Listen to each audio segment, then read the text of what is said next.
गणपति जी का फेस हाथी का फेस नहीं था, जैसे मैंने कुछ वीडियोस के अंदर कहा। तो फिर वो दिखते कैसे थे? बचपन से तो हमने उनको हाथी के फेस में देखा है, लेकिन क्या आप जानते हैं तमिलनाडु कोथनूर में एक मंदिर है जिसका नाम है आदि विनायकर मंदिर, जहां पर गणपति जी को हाथी के फेस में नहीं नॉर्मल फेस में पूजा जाता है। आगे कुछ और कहूं उसके पहले ये वीडियोस को देखिए। श्री श्री रविशंकर जी कहते हैं कि हालांकि गणेश को हाथी के सिर वाले भगवान के रूप में पूजा जाता है, लेकिन यह रूप उनके केवल निराकार रूप को बाहर लाने के लिए है। मतलब जब उनका फेस चेंज किया गया तो जो भी उनको फेस लगाया गया वो कोई समझ ही नहीं पाया कि वो फेस कैसा था। तो इसी वजह से उनके निराकार रूप को आकार देने के लिए हम उनको हाथी के फेस में पूजते हैं, जिसका मैं रीजन आपको आगे चल के और बताऊंगा कि वो फेस किसका था। ये भी कहते हैं कि आजम निर्विकल्पम निराकारमेकम, इसका मतलब है कि गणेश जी अजम है, निर्विकल्प है और निराकार है, और वे इस चेतना के प्रतीक है जो सर्वव्यापी है। He ordered that bring any head which fits on this boy's body. They tried to bring a head, nothing fits. And finally in the forest they found an elephant baby and they brought his head and it fit perfectly. And it is known, that story, that the Shiva put the pranic force in his body and he became a Ganesha. That is the story. And that story is in Indian mythology. And now people are believing that this is the real story. This is the truth. But this is not the truth. First of all, I will tell you that this is very much misconception about Ganesha. Ganesha is not born with the elephant head. She said, you have to bring him back to life. He said, that's not possible. He's decapitated. He's finished. I don't care what has happened. I want him back to life. So he looked around. The Ganas, they were all there, kiki, like this.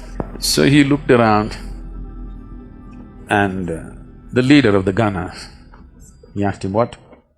He said, okay. So he lopped off his head and put it on the boy's head.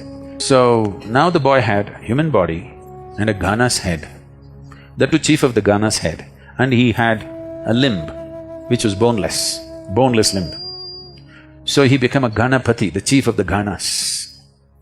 Somewhere down the line, artists from Sivakasi in Tamil Nadu, because they had never seen a Gana but the place was full of elephants, a boneless limb means they could not imagine beyond an elephant. So they slowly made that into an elephant. Whatever they do even today, everybody calls it only Ganapati. Nobody calls him Gajapati. अब शिव पुराण के अंदर सीधी सीधी ये line लिखी हुई है कि महादेव ने कुछ लोगों को उत्तर दिशा की ओर भेजा सर फाइंड करने के लिए। उत्तर दिशा में हाथी कभी मिलते ही नहीं है। चलो मान लेते हैं उस समय में हाथी मिलते होंगे, तो हाथी मिल भी गया, लेकिन आगे और अगर हम पढ़ेंगे तो लिखा हुआ है कि एक टूटे हुए दांत वाला हाथी मिलता है। अब अगर आप हमारे और शास्त्रों को पढ़ेंगे तो वहां पर कहानियां अलग अलग कॉन्ट्राडिक्ट होती है कि गणपति जी ने खुद अपना एक दांत तोड़ा था महान काव्य की रचना करने के लिए। दूसरी कहानी ये बनती है कि परशुराम जी की वजह से उनका दांत टूटा था। तो आप देखिए ये कहानी एक दूसरे के साथ कॉन्ट्राडिक्ट होती जा रही है। क्यों मैं ऐसा कह रहा हूं कि जो चीज आप पढ़ रहे हैं वो ऑथेंटिक नहीं है? मुझे भी नहीं पता कि ऑथेंटिक पुराण कहां मिलेंगे। मैं यहां पर आपको ये कहना चाहता हूं कि ये जो पुराण है ना, ये मॉडिफाई किए गए होंगे। जब हमके ब्रिटिश रूल हुआ इसके पहले ये पुराणों को प्रिजर्व नहीं किया गया था। तो जब हमें इंडिपेंडेंस मिला, जब हमारे पास ये बुक्स फिर से आई, जिन्होंने भी ये ट्रांसलेट करके हम तक पहुंचाई, तो चीजों को ईजी करके हमें बता दिया गया। सिंपल सी अलग अलग कहानियों को एक ही में खत्म कर दिया कि हाथी का फेस मिला था जिसका एक दांत टूटा हुआ था, ताकि और कहानी वहां पर मेंशन ना करनी पड़े। तो सिंपल सा कंक्लूजन हमें क्या निकालना है कि उनका फेस अगर हाथी का नहीं था तो वो कैसा था?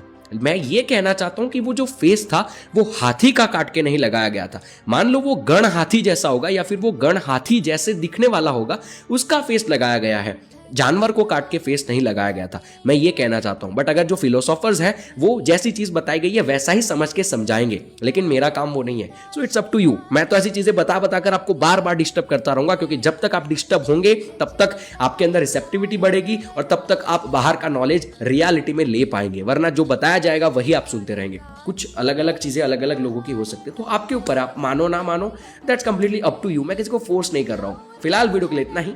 नमस्कार।